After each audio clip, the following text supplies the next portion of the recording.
And welcome back to another episode of JP and the Beanstalk. We have a new microphone, and this is the first time it's going to get tested. So if it sucks, if it's poo-poo, blame technology. Honestly, don't tell me. I don't want to know. I put a lot of time trying to figure this out. Don't break my heart.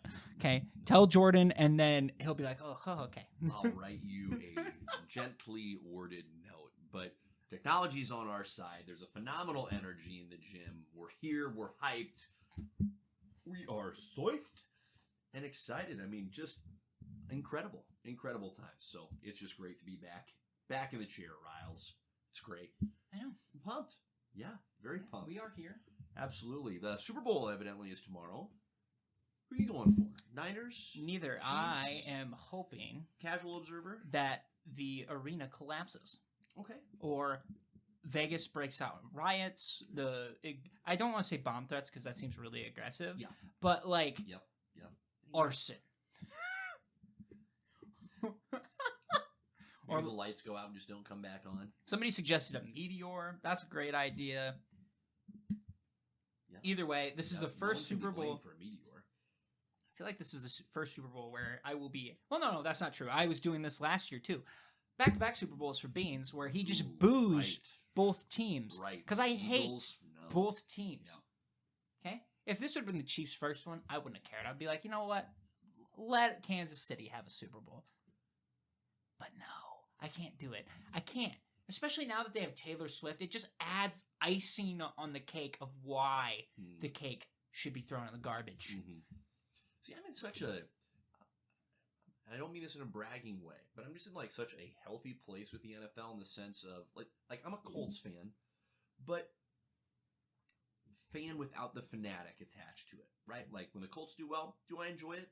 Yes, but when they are mediocre to poor, it really doesn't mess with my day, right? And so when it comes to the NFL playoffs and ultimately the Super Bowl, I'm really able to, as much as I can in sports, just enjoy it for what it is, right? I don't care who wins or who loses in general, unless the team is coached by Pete Carroll, who I hate with a undying passion. But Pete Carroll's no longer coaching. He's out. He's out. They hired some defensive coordinator. So who am I to hate? I mean, it's kind of sad that Pete's leaving. He was really easy for me to hate, but then he also kind of became like, okay.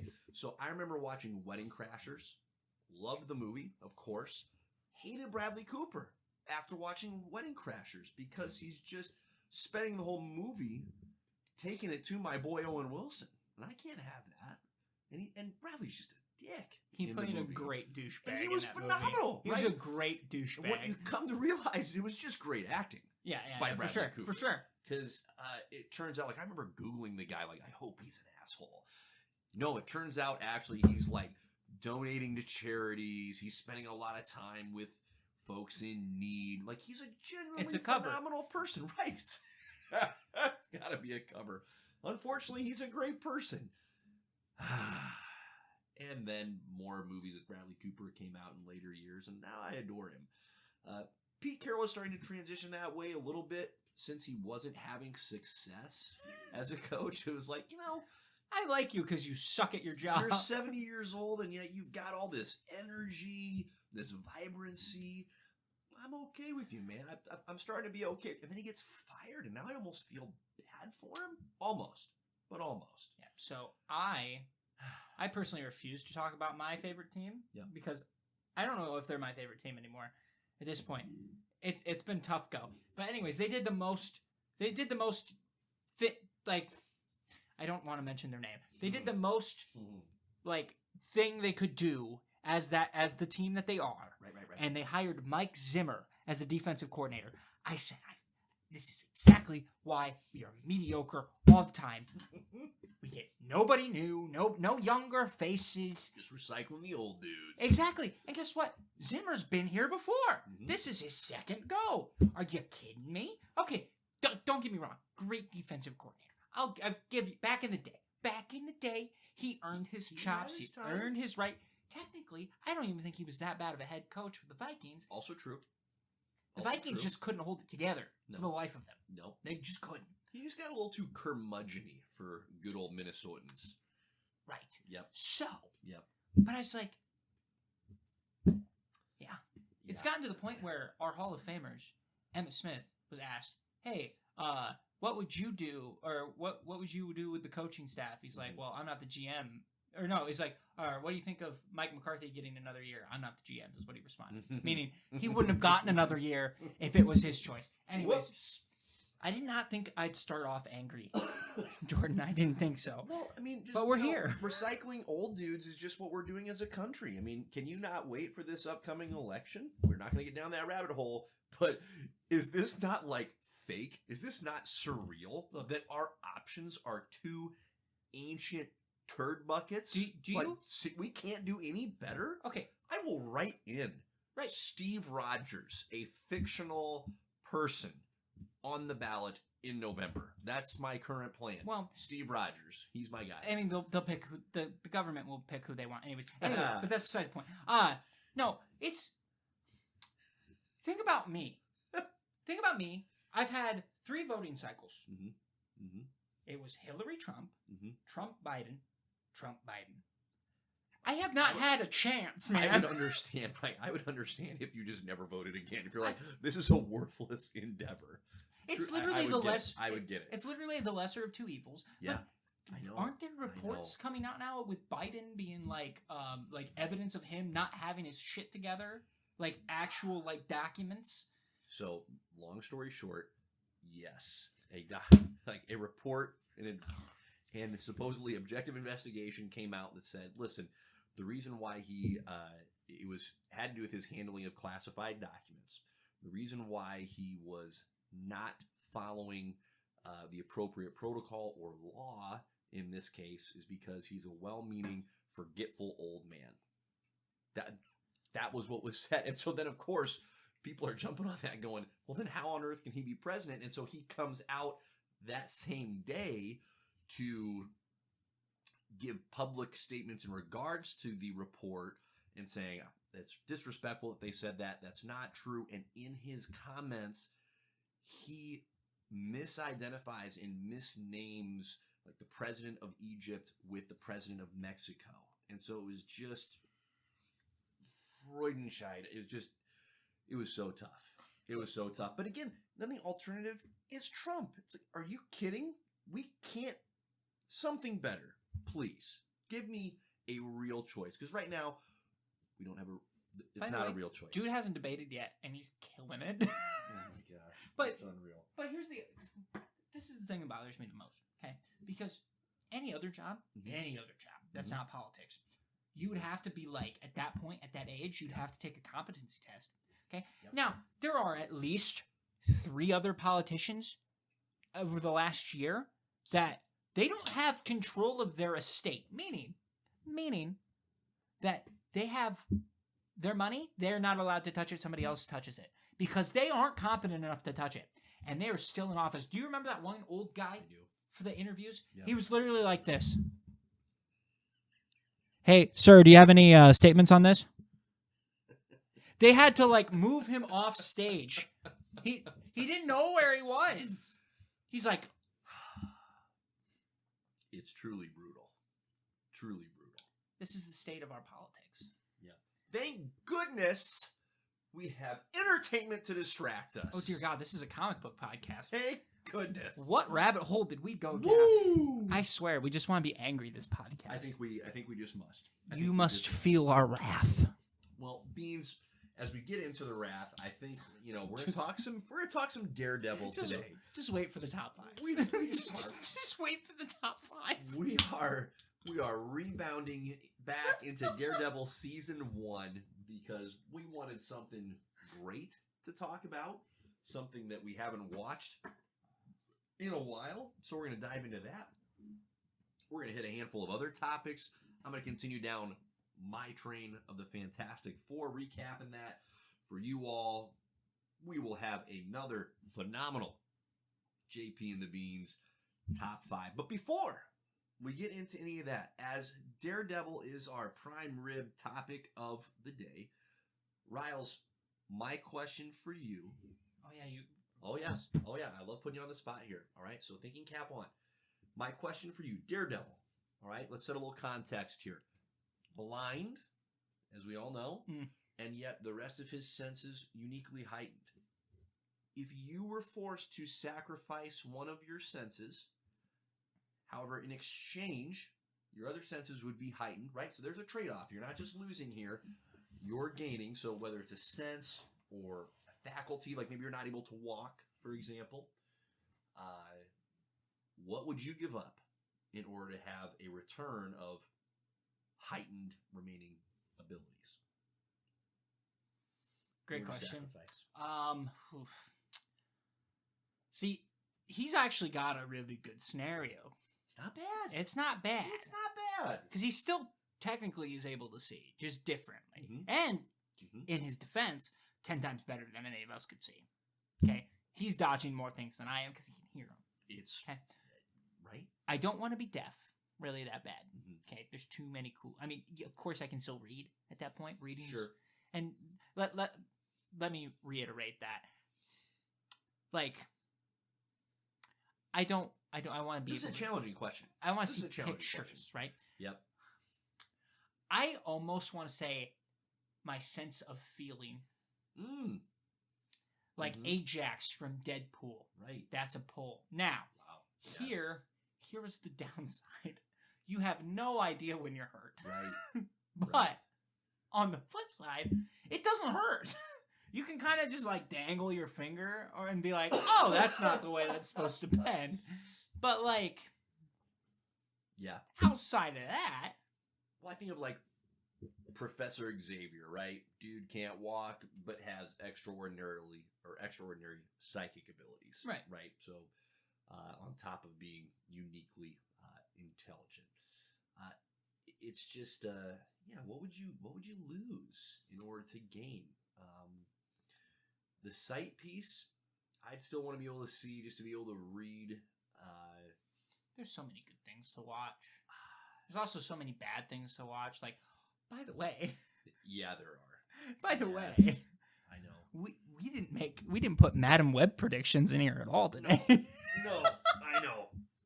That was a choice. And I feel really good about that choice.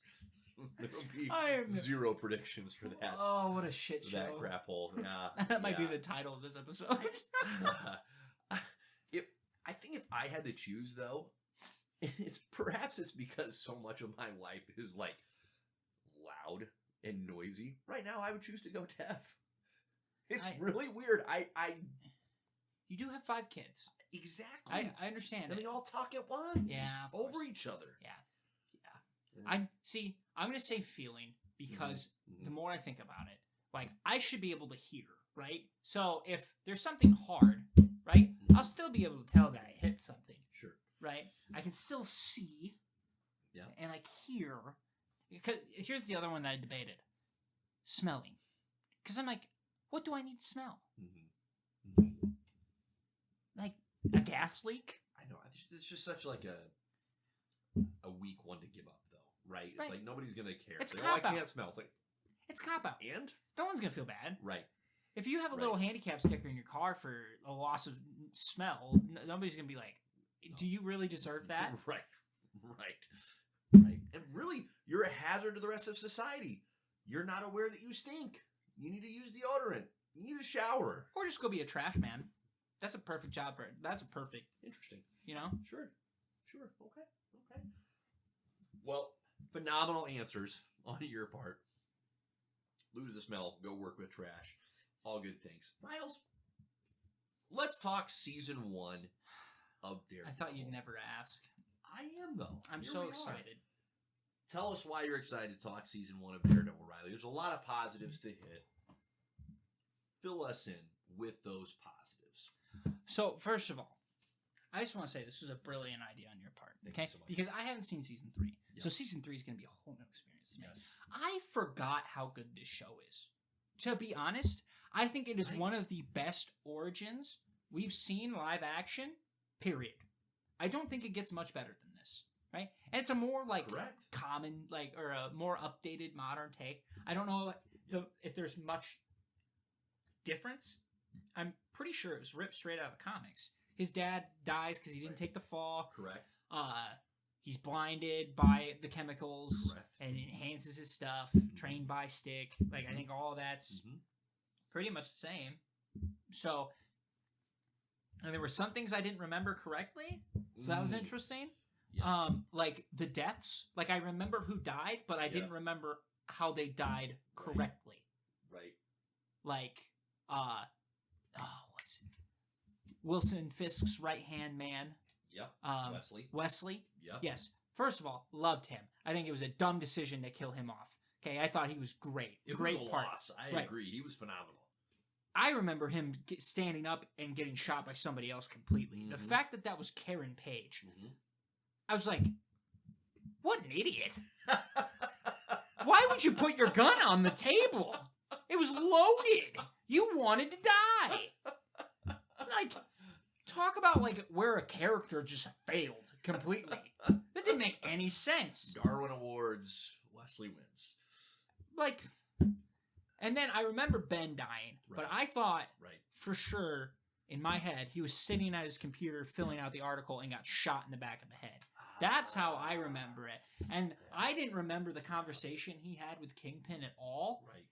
Right before, like, I was like, oh yeah, he's gonna die, but I didn't remember him getting strangled. Oh man! By the way, that's a tough way to go. Oh, strangled. It's a brutal death. Another guy that should not have been killed. Great part of the story. Correct. I love Ben Urich. Correct. Mind-boggling. But the show is so good. Yes. Again, origin-wise, I think it's perfect. Do I wish we would have got more time with the suit? Yes. I think that's where the flaw... I think the build to the suit was great. Yep. And I think the intro to the suit, him and that fight with Fisk, I get why you waited that long. Yep. But I wish... It was good payoff. I wish more of the episode had the suit. Yeah. I totally agree. It's a phenomenal season of television. And I don't know why it's easy to forget, but it is easy to forget how good it is. But truly, I don't think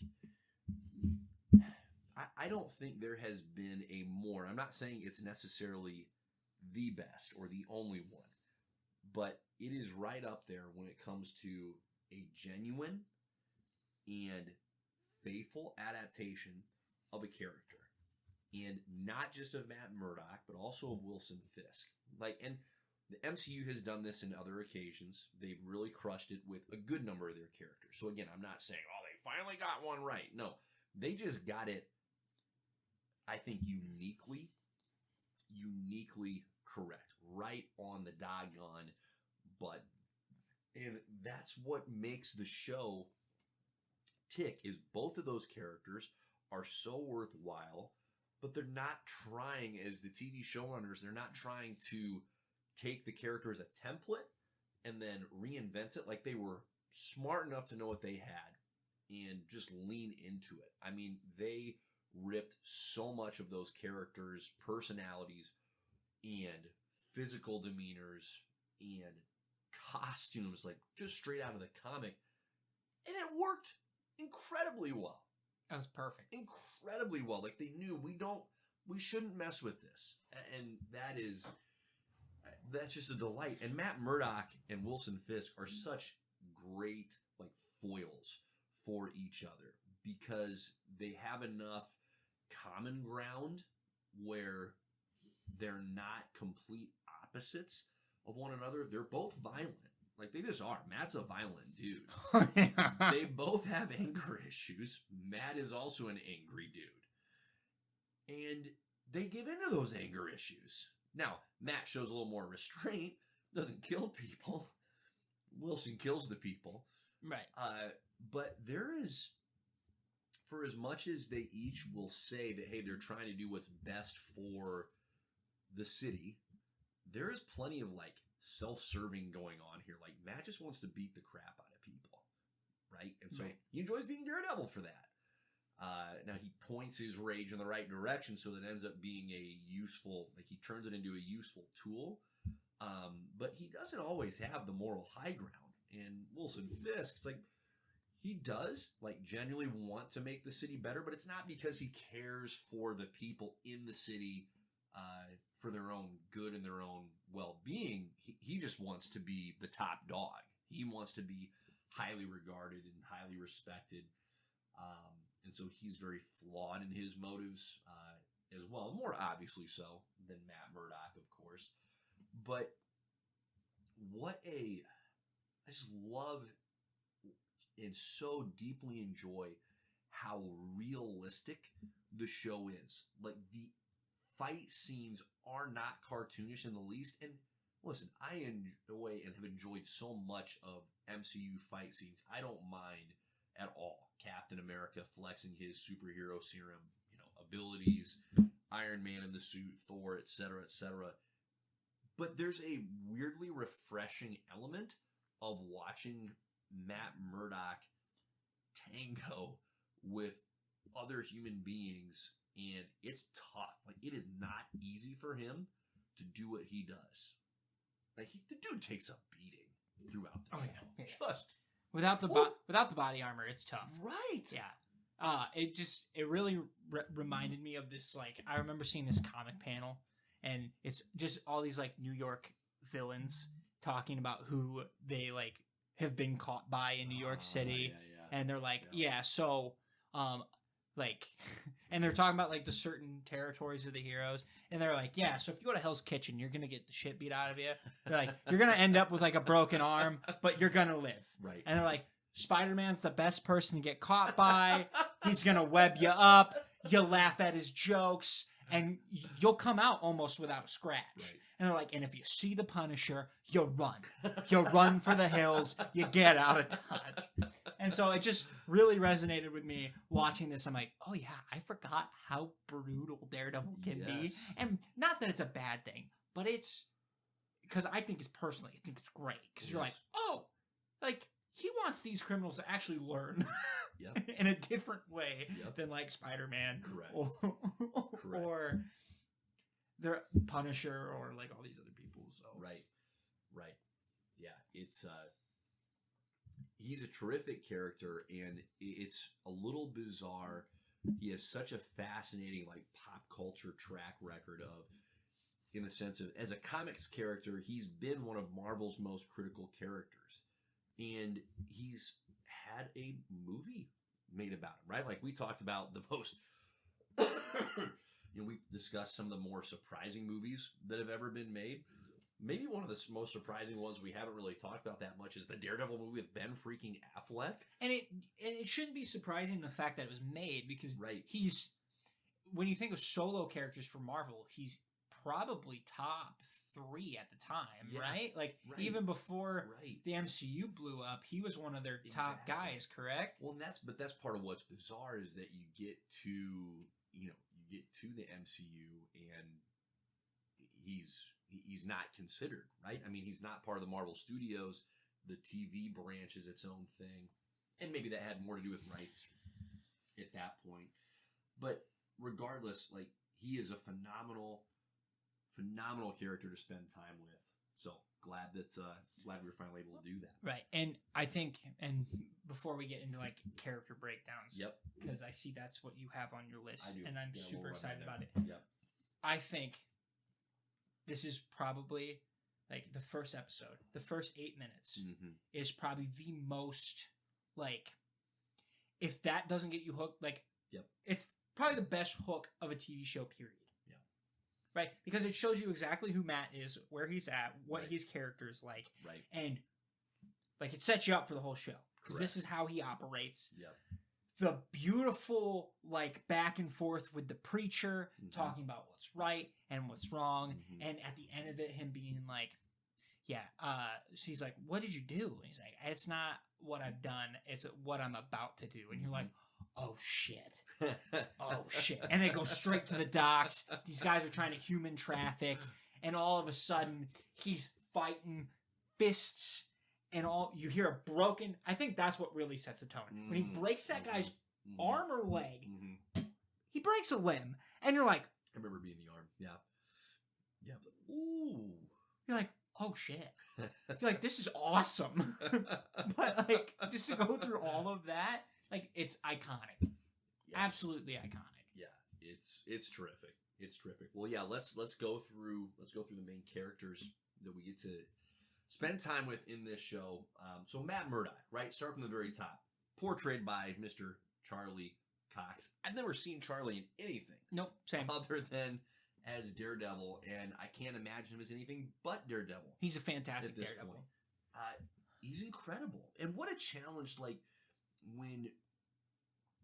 I think it's a challenge, at least, to portray a character that is that's blind and to do so effectively. Like, you have to be, I think, extraordinarily disciplined. Effectively and respectfully. Yes. Like, I don't think it's a bad portrayal of blind people. Now, I'm not blind, so I don't know.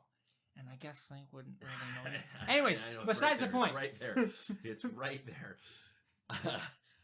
But truly, like, I think of, like, the physical discipline that it would take to consistently, like, fixate your eyes in your head on one area while your co-stars are in another space because you're trying to help convey the fact that you're blind, and yet still having to deliver lines effectively, still having to generate and show emotion.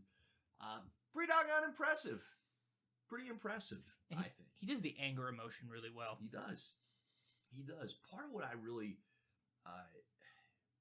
what I enjoy about Matt Murdock, and they do such a phenomenal job in this show, and they get into it some in season 1, I think maybe even more so in seasons 2 and 3, but just him having to wrestle with his internal demons, right, and not go too far with his tendency for violence, right? Like, he's choosing, like we talked about earlier, he's choosing to guide it and direct it in such a way that it can help people.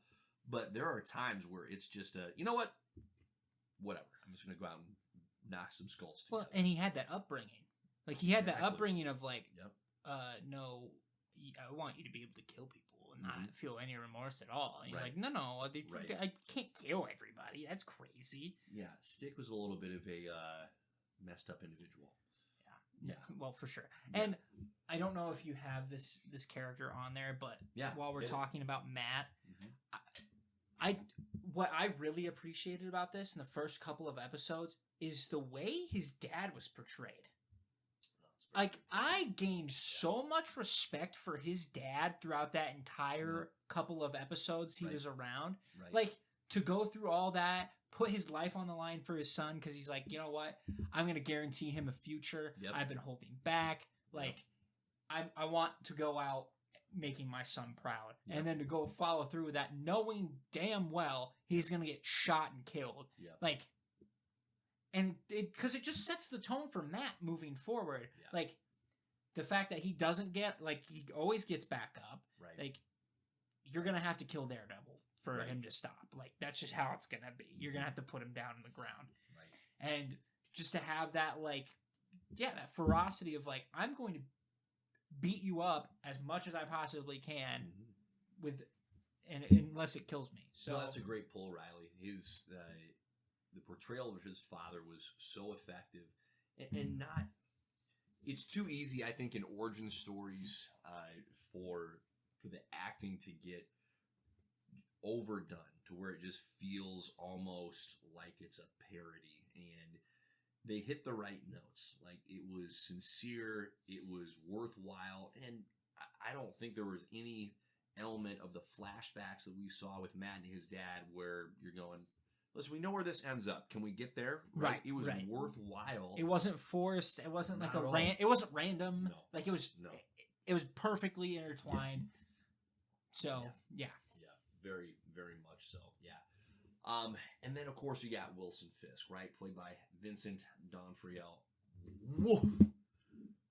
The dude, again, like, I know that he had a run on Law and Order. I've seen him in a couple of other things, but he is now who I picture in my mind as Kingpin. And again, you're talking like ripped straight out of the comics. He is incredible. He has done so well with that character to the fact that he is like Robert Downey Jr.'s Iron Man. Yes. Whoever has to follow that, good luck. Yeah. Like, you're at a disadvantage. Yeah. Because he just plays it so well. And he plays it with, like, a mentally ill like Mm-hmm. touch. Like, Yep. you know that he's not all there. Right. Like, you can see the way he interacts with other people. Like, Yeah. oh, something don't click here. Yep. And you can even see that with his flashbacks with his dad and mom. Like, even as a kid, like, it wasn't fully clicking the way that it should have. And just to develop into this absolute beast. He is a beast. It's a good word for it. Yeah.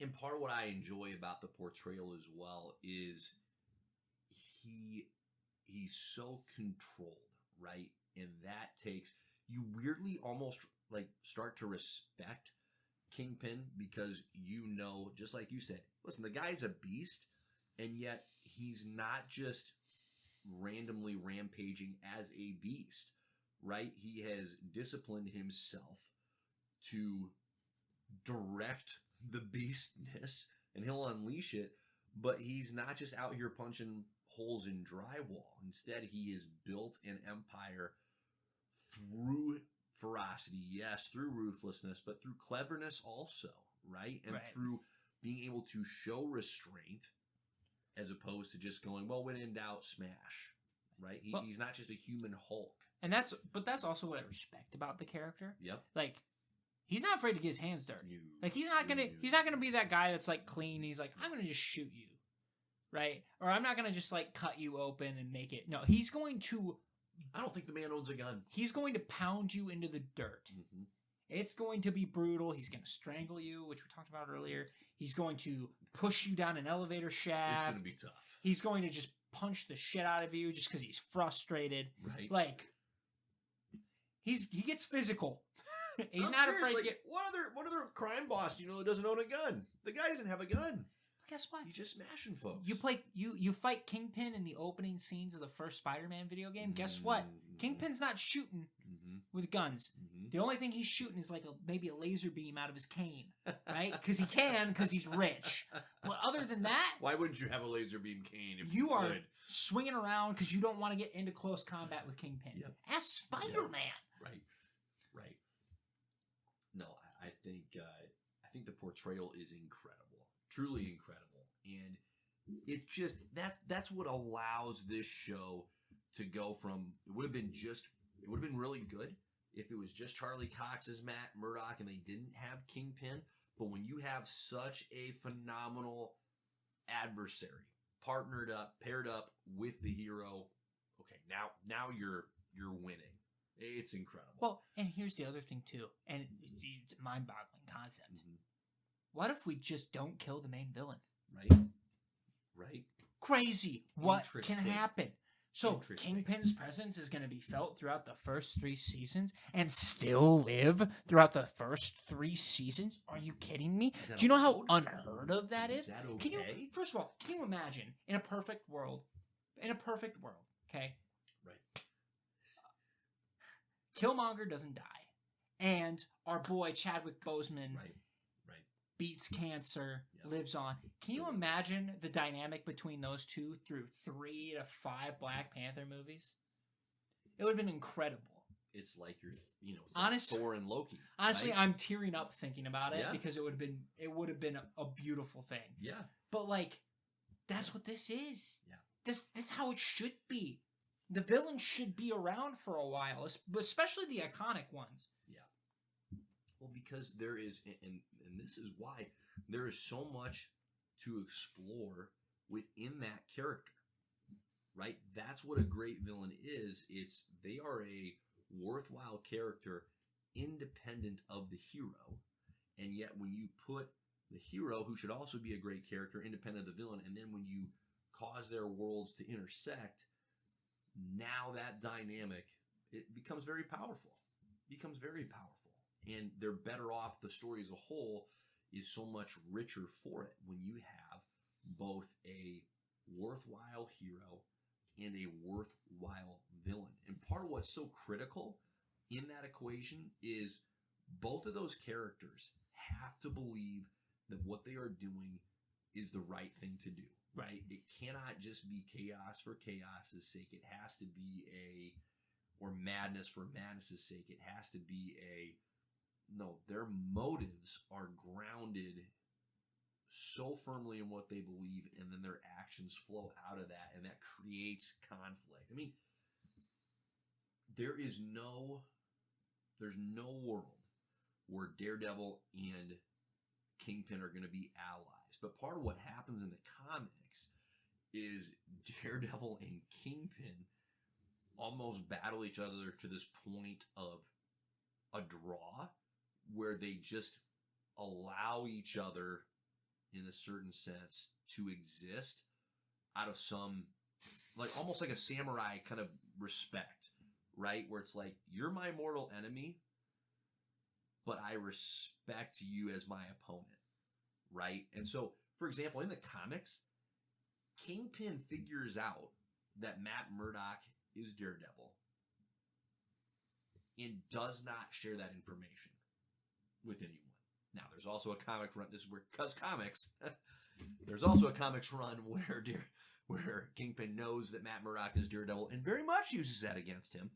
But think of the ramifications, right? If Kingpin wanted to, he could out Matt Murdock as Daredevil and just ruin his life, right? And he chooses not to. Similarly, Matt Murdock, if he wanted to, could kill Kingpin, like either literally kill Kingpin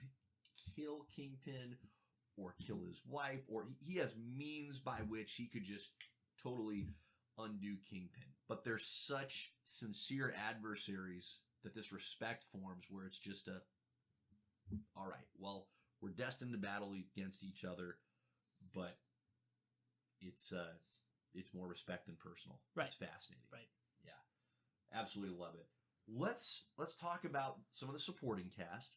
So Foggy Nelson, as played by Eldon Henson of Mighty Ducks fame. Stories from my youth. Incredible. Can't believe Eldon's around. Good for you, bud. Karen Page, played by Deborah Ann Wool. What were your impressions of Matt's best buds here? Okay. From what I remember Foggy being annoying. He gets annoying at points. Yes. But for some reason, especially like when he finds out that he's like Matt's Daredevil. Exactly. In my head, I was like, I remember it being a lot whinier than it actually was. Like this watch, I was like, you know what? Like I kind of get why you'd be mad. Mm-hmm. I get it a little bit because you're worried about your friend's safety. That's the whole thing behind it all, right? Yeah. But like, it's not self-centered. No, it's really not. Which that's pretty admirable, right? Because he would have good reason to be like, "Hey, what are you doing to me here?" Right. And so I was like, you know what?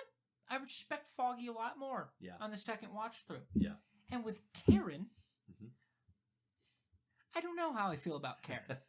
I just don't. Because it's like you put her in some awkward situations, and it's like she just always just ends up being like it's almost the reverse of like the damsel in distress. Yep. Because she always ends up like getting out of it. And with the gun, killing the guy. By the way, like I had to analyze that scene in my head. I'm like, first of all, was she in the right for killing the guy? Mm-hmm. And then I was like, well, probably because she probably A, doesn't think she's making that out alive, right, and rightfully so. Right. B, good expectation to have. Right. B, everybody that she cares about was just threatened. Mm-hmm. She's like, oh, yep, we know about Matt, we know about Ben, we know about Foggy, and, well, that's it for some reason. You have no one else. Circle. Crazy that you have no one else in your life.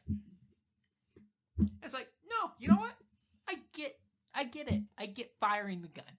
But at the same time, I'm like, you have her kill him? Yeah. And now she, like, feels all guilty about the death. And it's like, shouldn't you not?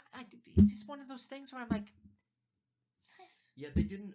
This is the one character with Karen Page that they really didn't know what to do with, it felt like to me, in this season. Now, she becomes a much more worthwhile character in seasons 2 and 3 of Daredevil, and in Punisher, she's a much more worthwhile character because she partners up. I forget she's in that. Yeah, she becomes a huge ally to Frank, starting in season 2 of Daredevil, and then it carries over into season 1 of Punisher. But season 3 in particular of Daredevil, she's got some great time. No spoilers. No I'm spoilers. super excited about season 3 though. Oh, you like should after be. watching this first season, I'm like, okay, Uh-huh. yeah. Well, because I'm like, I can't wait for Punisher. This is gonna be great. Yes. So that I felt like was a bummer, and I think that it was a common. Like Foggy was perfectly fine. He's such a unique character in my opinion. Like just I get. Because he doesn't, strictly speaking, need to exist. I don't think. Like, No, he doesn't. He really doesn't. And so there's plenty of times where I'm like, what's Foggy bringing to the table? What's up, bud? It's to show that Matt can have friends. Right. That's literally all he's there for. It's like, Right. oh, he does have friends. He has a social life. Now, I will say, I think that the show gives Foggy both more to do and more credit than the comics sometimes do. The comics are very hit and miss with Foggy. Like, seriously, like, Foggy is either sharp and worth having around because he's like a good law partner to Matt, or that he's just an absolute dunce. Like, has no clue that Matt could maybe possibly be Daredevil and is just like a lovable bumpkin. Truly. And so I did like the direction that the show went, where no, Foggy's got lawyer chops, man. Like, he belongs in his role. And I would prefer that anyways. Yes. I don't want a dumb lawyer. Because to me, you're like, why would Matt, a great lawyer, go into business with a lawyer that's dumb? If anything... Right, doesn't really make sense, right. does it? At that point, Foggy shouldn't be a lawyer. He should be an assistant. Oh my gosh. Correct. So, Bendis's Daredevil run is much more kind to Foggy in that respect, where it gives him more genuine chops. And so I was appreciative that the show didn't dilly-dally and just kind of turn Foggy into the bumpkin. They gave him some... Foggy Bear. Foggy Bear, right? It'd be so... Like, the name is just so tough. So tough. But I think this is just a common thing with shows. It takes time for, right, especially the secondary characters to get fully fleshed out. And so I think you feel that a little bit early with Foggy, especially with Karen. But as more time passes in this season, and then again, seasons 2 and beyond, it's even more, it's just that much more in depth, that much more well developed. So it gets better. It doesn't get worse. It doesn't stay at the same. Occasionally, like, that was a little rough. Right. So it gets there. All right. Ben Ulrich, played by Vondi Curtis Hall. Never seen Vondi in anything else. Correct. Ben gets robbed, man. He does. He gets freaking murdered. I remember when I watched it the first time, I was like, no way. Right? I was like, no way. Right? After all that, they kill him? Now, does it establish Kingpin further as a badass? Not badass. I shouldn't say badass, ruthless, but like... Ruthless. Yes. Yeah. And like, okay, I understand that then. But like... You really like sent him down a spiral. Like, he was literally about to just bust the case wide open. Yeah. And that's not why he died. Yeah. He died because he interacted with Kingpin's mom. Not by his own will, by the way. That was all Karen. Like, it's a poor guy. Right. And to the end, loyal. He's like, you know what? I was the only one who went. It was just me. No, it wasn't. So. Yeah, I remember watching that scene for the very first time also and being stunned. And I feel like that was the reason. This is my biggest beef, and maybe my only beef, as a matter of fact, with this season, is you can't kill Ben Urich. Like, I understand if Kingpin has to try to kill him, but can't he get interrupted before Ben is dead? Because Ben is such a... Truly, in the pantheon of Daredevil characters and supporting characters, he is crucial to Matt Murdock and crucial to Daredevil. So to have him get killed off is just, it just felt really short-sighted. The show goes on, yes, but like they have the character of Ben Urich essentially get replaced by his editor in the future seasons. It's like, Which so is, you need I this wish you character wouldn't have in- done that, exactly. right? It's like you need the character, so just you don't need to kill him. And because I wanted to look it up because I was from what I remember growing up, like he had like his pulse on like the street level heroes. Yes. And Very much so. not just Daredevil. Correct. Like, so to me, that tells me, oh, he'd be a great linchpin for the Netflix characters. Very much. But so. that didn't happen. Also, I remember Phil Urich being the Hobgoblin, so I was like, is that Ben's son? Mhm. It's Ben's nephew. Fun fact. But because that's the I was like, oh, Phil, he worked for the Bugle, and Right. he faked his death, and he came back, and actually he did not fake his death. He actually died, murdered, and then they found out afterwards that he was the Hobgoblin. Fun facts. Anyways, Tough break, Phil. besides the point, down that rabbit hole. Yeah, to Well, me, but agreed. Like, he is truly a linchpin. he for should those have been the street-level Phil heroes. Coulson. Instead, they end up using the night nurse. Let's think about it. They use the night nurse in Luke Cage, in Iron Fist. And I believe she was a love interest in 2 of those shows. Yes, yes. It's like, I don't want Ben smooching dudes, but keep him involved. Keep him on the team. Why are we killing Ben? That's why he wasn't doing that. That's why he had to leave. I guess not. He had to refused be to killed. smooch, and he went out. See ya, Ben. Oh, Yeah, because Mr. Hall, Mr. Curtis Hall, did a great job with the character. He owned his scenes, and the character Ben Urich would have been phenomenal to have had around for much, much longer. I agree. Right. You almost want to make them like, younger too, in that sense as well. Yeah. Just a little bit. Yeah, agreed. Like again, not against the actor because I think the actor did great, but Yep. you're almost like, man, if you want him to stick around, why don't you go a little bit younger? Yep. Speaking of old dudes, how about Stick? Scott Glenn. Stick it. Go I ahead. know you have no idea who Scott Glenn is. Well, you might as well. Scott Glenn's a freaking dude, man. Like from the 80s and 90s. This isn't helping me. Scotty Glenn. Let me tell you. Scott Glenn is a dude. That does not help you at all. Youths. He is in so many good movies. He is such a phenomenal actor. How on earth they talked him into, hey, Scott, you want to play a blind ninja? Incredible. I remember when he showed up on screen, I'm going, Scott? Scott Glenn? Is that you? I'll be darned. So, love that. What a cool character, though, by the way. Stick is a badass. Right? That another old blind, like another blind ninja? This one's just older? He's a dick. And Absolute dick. And but he is a badass. hasn't responded to his adversity well. Right. No, like, he is... I feel like he steals the show every time he's on there, which is exactly what you want. But, like, it's not just, like, this side, like, oh, like, I was a part of his past, I kind of trained him. Like, no, he's relevant. Yes. And he's relevant through all 3 seasons. And they kind of even use him to set up Season 2, Season 3, etc. So it's like, yeah, this guy's awesome. If I remember correctly, he was in The Defenders. Correct. And he was a badass there, too. He maintains his standards. So, not that we're going to go watch The Defenders, but regardless. Right. There you go. Yeah. Stick was a lot of fun to spend time with.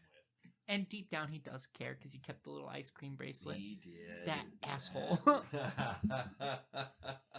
And again, it was ripped straight out of the comic. So just knowing what you had and just rolling with it. Like, kudos. Is he that big of a dick in the comics?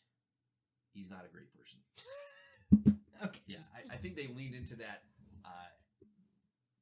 more, maybe more than they quote unquote needed to. But he's not a tender, loving guy. I mean, he's just not, right? He's a little more, I would say, like mysterious. Like you probably just don't get to see as much of his personality. But he's definitely cold. He's hard. And then they're like, let's just go full Richard here. Let's just do it. Let's lean into it. It was great. Okay, favorite scenes from this season? The hallway fight scene. Episode 2. Just, what an all-timer. First of all, that's iconic.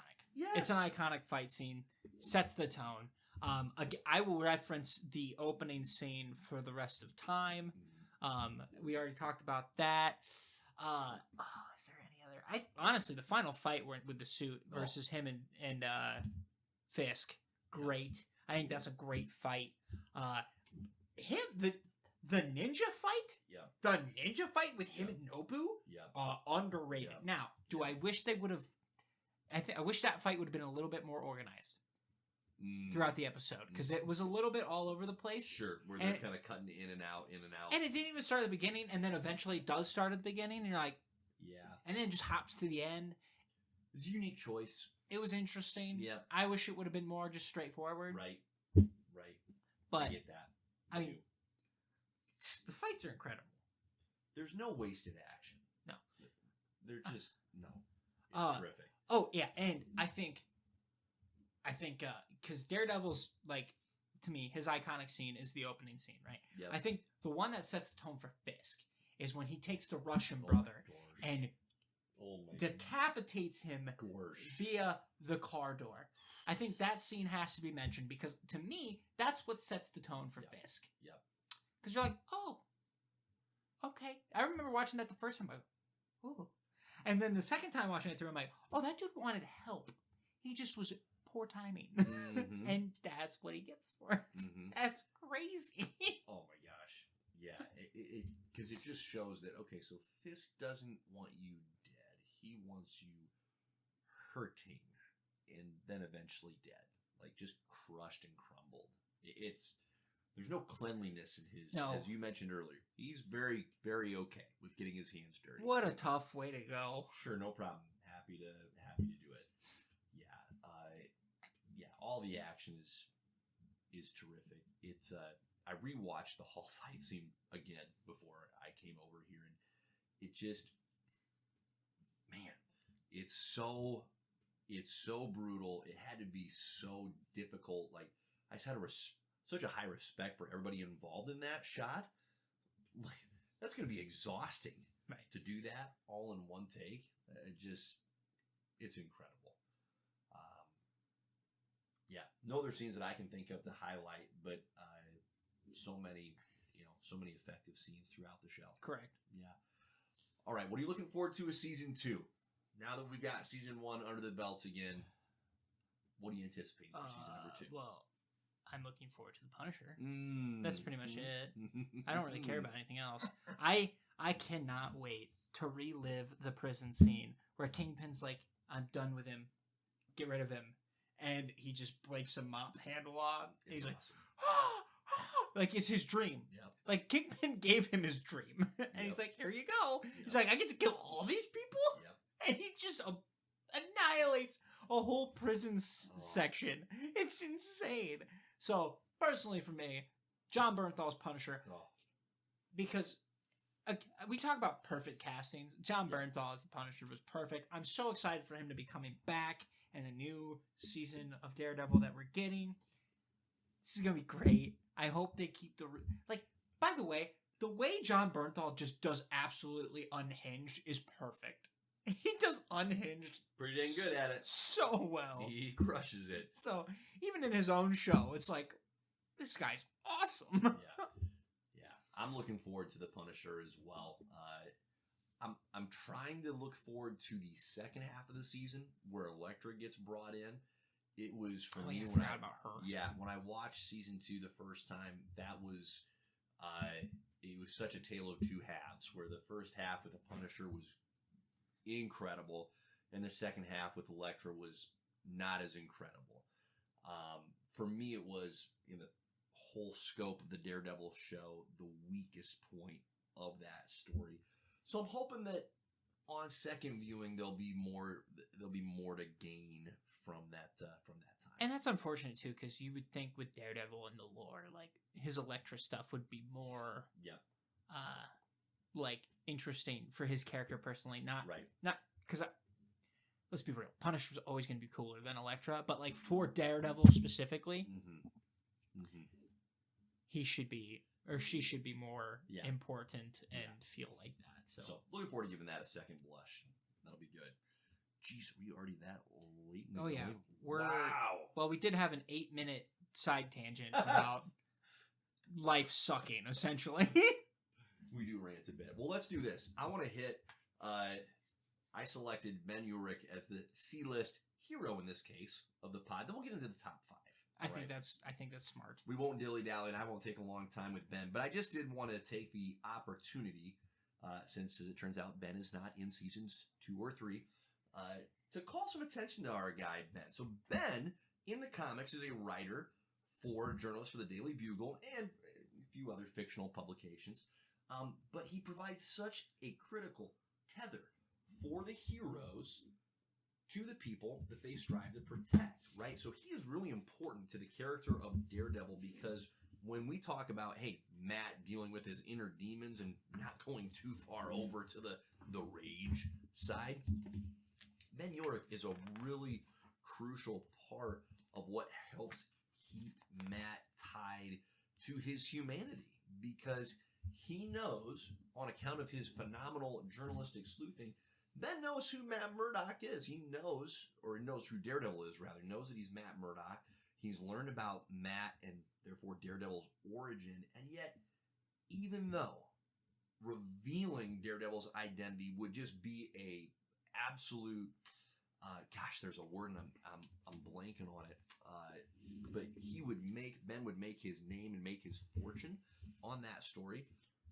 He doesn't do anything with it. Like, he just keeps it to himself, even when pressured to give up the ghost, so to speak, even when pressured to give up Matt. As a matter of fact, in Bendis's Daredevil run, there is a time where Matt is accused of being Daredevil, and Ben is pressured to collaborate the story, and he refuses to do so, which ultimately allows Matt to disprove that he's Daredevil, even though he is. But regardless, Ben is such a great character for Daredevil. Obviously, he's a tether to Luke Cage, Jessica Jones, Danny Rand, all the Defenders, really, right? And he goes toe-to-toe with freaking Norman Osborn when Norman's trying to take over, and ultimately does take over. But Ben just, you got to respect the guy that he has nothing but the pen and a piece of paper, and yet he goes to war with it. So, Ben Urich, ladies and gentlemen, he's your guy. Yeah, he's dope. He is. He's dope. He is. Riles, it's time for a top 5. You really all the rage today. Oh, absolutely. Let the rage flow. So, folks, now that we've spent some time in Positive Town, let's drop back into Negativeville. All right? I guess Daredevil was positive. Daredevil was very positive. As we mentioned, phenomenal, genuine, faithful adaptation of a tremendous character and characters with Daredevil and Wilson Fisk. It just got us thinking, what are the opposite end of that? What are some of the worst portrayals of characters that we have had the displeasure of witnessing and experiencing in the MCU in particular? Yeah, if we included DC, this list was just... DC will be its own list someday. Yes, yeah. I didn't want to burn both candles so quickly. Yep, that's fair. I mentioned it. I'm like, oh, that might actually just take over the list. I think they have way worse castings than Marvel ever did.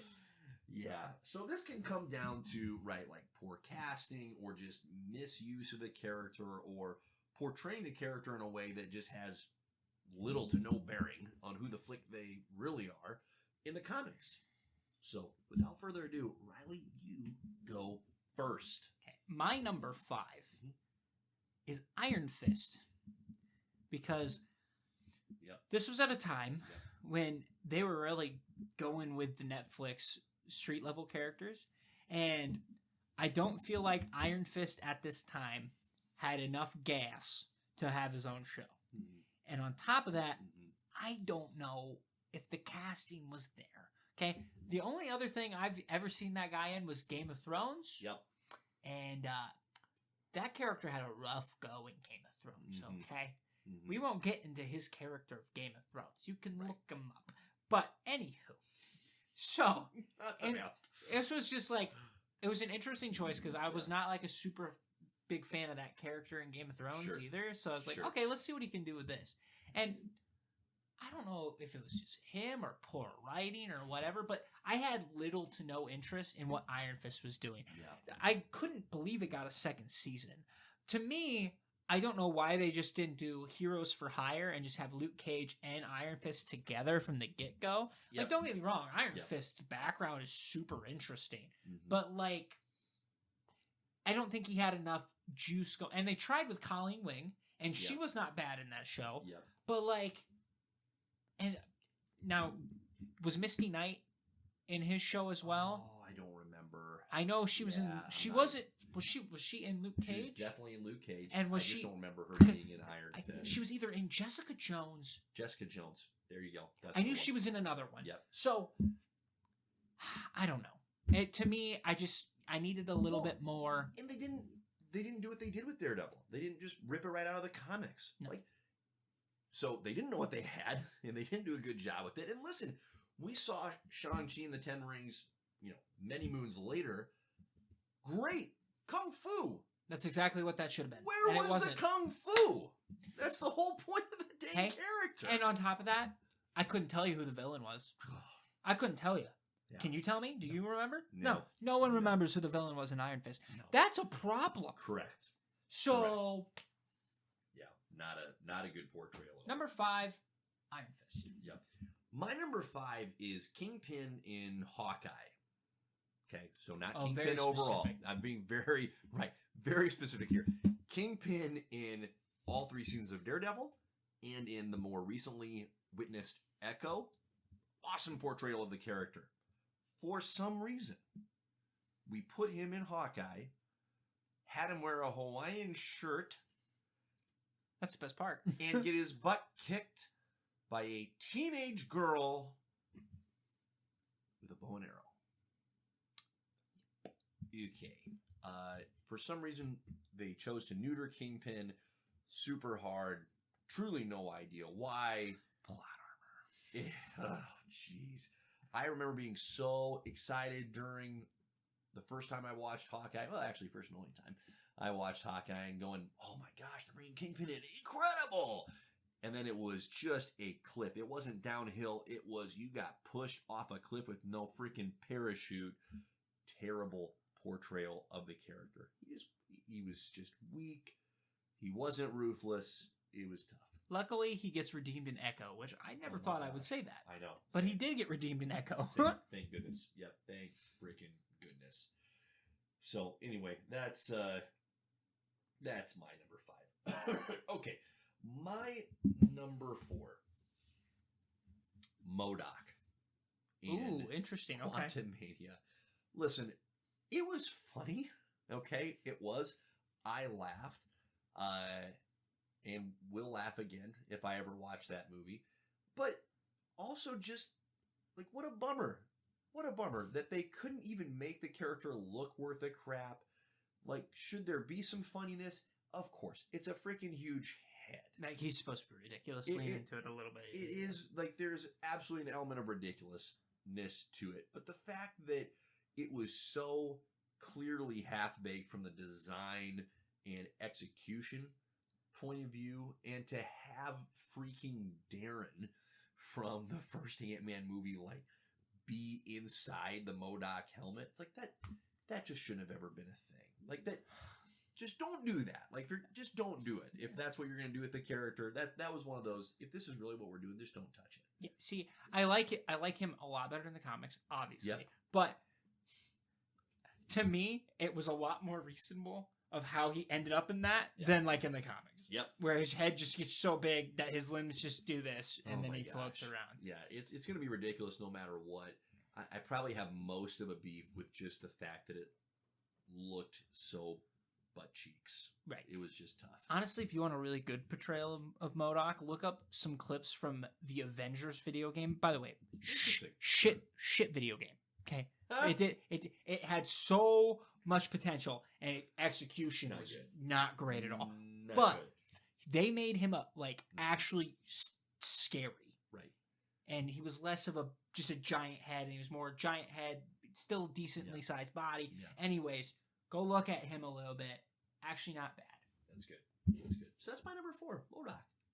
My number 4, Zeus from Thor 4. Oh, jeez. So, dude. Now, don't get me wrong. Dude. The Greek gods are known for their philandering. Mm-hmm. Okay? Especially Zeus. Mm-hmm. All right? The dude pretended to be a goose and got a girl knocked up. Is that correct? I'm pretty sure.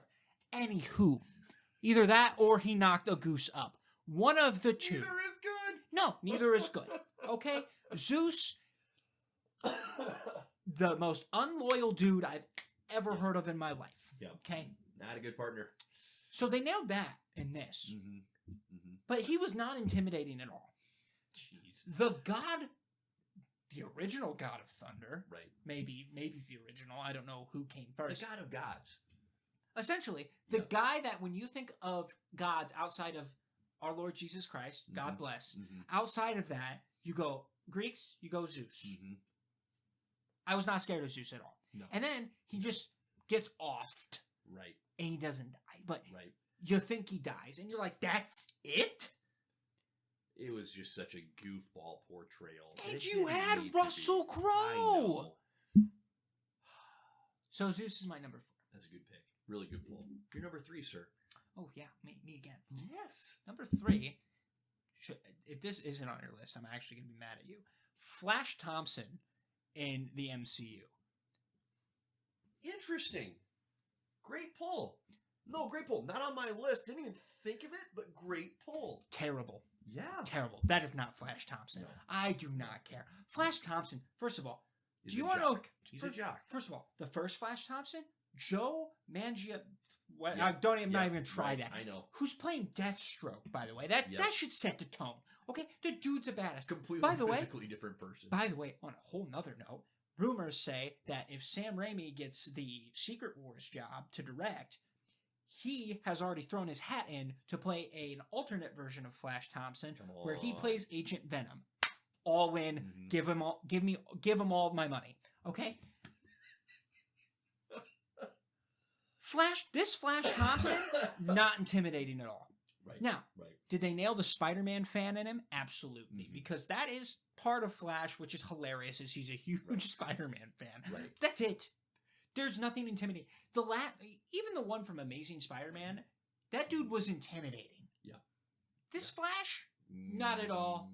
No. Not at all. It's just not the character. No, it's just not Flash Thompson. He's a turd. Correct. That's all he is. In the first 2, he's actually a bully. Right. This guy's just a turd. Yep. You can flush him. Love it. Great pull. My number 3 is the Mandarin. Why bother? Truly. We're talking Iron Man 3, right? Iron Man 3. Not the...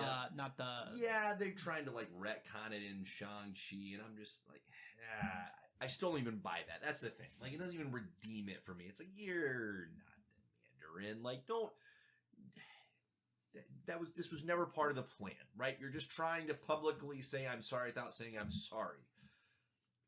Why bother if you're not going to take the character seriously? You can give him a different power set. He doesn't have to have 10 magical rings. It's okay if you're going, that doesn't really jive with... I disagree. With the Iron Man thing. I want him to have 10 magical rings. I would love to see him do that. I'm trying to give him that grace just to illustrate how ridiculous it was, where they're going, no, listen, here's what we're going to do instead. He's not actually going to be a villain. He's going to be played by a, drunk and cracked up British actor, and he's just going to completely be a red herring. That's cool, right? Great. One of Iron Man's most foundational, important villains. Outstanding. Let's roll with that. What are we doing? How does that get approved? That was nonsense. That was absolute nonsense. It's just disrespectful. It's and then they pick Killian. Good. You're like, this dude's not even sure he's got more with Stark, but come on. That was ridiculous. All right. My number 2. Okay. This is a little bit of a unique stretch in the boundaries pull kind of here. Thor's villains, Malekith, the Frost Giants, and Gore. You talked about don't kill the freaking villains? Hello? Yeah. Malekith in the comics is Thor's Joker. He is a menace. He is chaos personified. We got none of that in Thor the Dark World, and he gets offed just like that. Gore is unfreaking stoppable. Done. Just like that. The Frost Giants, they're giants. Yeah. They're huge. They're a problem. And they're just, no. Thor just goes over there on a whim because he's a young, foolish kid. He's like, you're done. Gotcha. Toast. The Destroyer, is that in there? I didn't even think of the Destroyer, but you're right. That got off really quick, too, gosh, from what I remember. These are elite level opponents that are just getting defeated, and not just defeated, but permanently defeated, as in killed so quickly, done dirty, and just so unfortunate, because there should be epic struggle here like there was with Hela. She was a phenomenal villain. Only one they hit. Only one out of 4 tries. So, Thor's villains in movies 1, 2, and 4. Yeah, I didn't. My beefs. Here's the thing: I didn't even include any of the Thor villains on my list because I don't remember them. They're so forgettable. Minus Gore, like, and that's just because it's fresh. Yes, but like at the same time, it's like I know it's not technically him. No, that's a problem. It's the execution. Anyways. Yep. Yeah. Yeah. So exactly. My number 2 is the Mandarin. Okay, and we probably both share a number 1. But anyways, I know your number 1. Mine's gonna surprise you a little bit. So first of all, if my number 1 didn't make your list, that's absolutely insane. Anyways, that's absolutely insane. Now, Mandarin, I remember sitting in theaters, and by the way, when Ben Kingsley was announced for that, I was like, this is gonna be awesome. I know, because I was like, he can like handle the room, and I remember I was like 14. How could you not 12, be excited? 13, I don't know. I was a middle school, high school kid. I was like, are you kidding me? Mm-hmm. They butchered it entirely. And we could keep going and going and going on that. But yeah, that's my number 2. Yeah. I've never felt highway robbery at that level. It was ridiculous. And number 1. This shouldn't surprise anyone at all. Nope. Because if you've been with us for as long as you've had, you know. Back when we were in Jordan's old house. Yep. Shout out to that old house. Woo! 10th Street. We watched Black Widow, mm-hmm. and I went on a tangent, mm-hmm. and I was furious. Mm-hmm. So number 1 is Taskmaster, mm-hmm. by a mile. Mm-hmm. First of all, she's doesn't even talk. Doesn't even talk. Like, what are we doing? Number 2, what are we doing? The suit is terrible. It's doesn't resemble Taskmaster at all. It's ugly. It's so ugly. And it's an awesome suit in the comics. Just like the face underneath it. No offense to the actress. Now, in her defense, it was pretty scarred up from like all the vomiting and stuff. But anyways, and then that twist. And by the way, I saw it coming, and I was like, no, don't do it. No, gross. And they still pulled the trigger. And I was like, no, it's an absolute atrocity. The only thing that I could fix it, and it's not even it's not gonna be Thunderbolts. Okay, there's 2 things that could fix it. 1, Deadpool 3. Yep. Deadpool 3. Ryan, for the love of God, Ryan, do it. Pull the trigger. Give us a real, actual Taskmaster. That would be great. Mm-hmm. I would love to see that with Deadpool. Anyways, that, and then number 2 is when the Thunderbolts comes out, because for some goddamn reason they're like, you know who we should, bring back. Because Taskmaster be in they here. were so well received. Let's just bring back half the Black Widow cast for the Thunderbolts. You brought Taskmaster back, subjectively the worst character portrayal of all time. Terrible, awful, no good, bad. Very bad. The fact that that's not your number 1 is absolutely insane. Truly for the sake of variety, because I knew you were going to be on that hill, and I totally agree. Terrible. My number 1 is just Nick Fury in Secret Invasion. They did him so dirty. So dirty. Nick Fury would never marry a Skrull. That's super weird. Freaking doing? That was super weird. No. It was actually uncomfortable. Yeah. Not semi. It was uncomfortable. Because I was like, ooh. All right, I got to urinate like a racehorse. you go ahead. I'm out. Nick Fury, Secret Invasion. I'll finish it. Oh, on that note, if you guys like this podcast, you know where to find us. Go to YouTube, subscribe to JP and the Beanstalk. Let's see here. I had another shout out too. Where is that shout out? Because, you know, we had some buddies of ours. They started a podcast. They've been on here a couple of times. So I figured, you know what? We're going to give them a shout out. Let me go to my library and see if I can find it. It's called What's in the Box, and that's with Dylan and Soul. So if you like those guys from like 4 or 5 episodes back, they talk movies in general, okay? They don't talk just Marvel and DC stuff. So go check them out. And then follow us on Instagram. By the way, they're on Spotify, I believe. I don't know if they're on anything else. So, but Love those guys. everything else, yes, all love. I wish them nothing but the best. I hope they knock it out of the ballpark. On that note, Brought to you by Liquid Death. I shouldn't have had two boys. Goodness gracious. what a great episode. On that note, Godspeed. Peace.